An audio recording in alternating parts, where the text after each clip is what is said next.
ইলেকশনের পর তারেক রহমান নাহিদ ইসলামের বাসায় যায়। সেই জায়গায় নাহিদ ইসলাম হচ্ছে একটা চিঠি বলতে একটা ফ্রেম করে একটা চিঠি দেয়। সেটা হচ্ছে শহীদ আনাসের চিঠি। অ্যান্ড প্রধানমন্ত্রী হওয়ার পরেও শহীদ আনাসের চিঠিটা দেখে সে চিনতে পারতেছিল না যে শহীদ আনাস কে? এই আন্দোলনের সময় আমি এতটা বুঝি নাই যে আনাস যে দেশকে নিয়ে এতটা কনসার্ন। আনাজকেও ওয়াদা করেছিলাম যে এই আন্দোলনটা শেষ হলে আমরা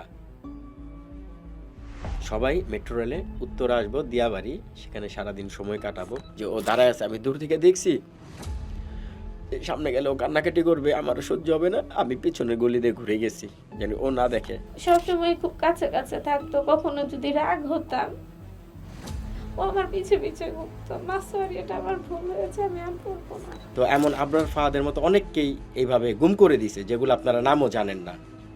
আমি যে বুঝাইতেছি আমার ছেলেরে যে প্রতি পরিবারের একজন করে আসলেও আন্দোলনটা বেগবান হয়, তা আমার সন্তান যে আমার পরিবারের একজন হয়ে চলে যাবে, তখন তার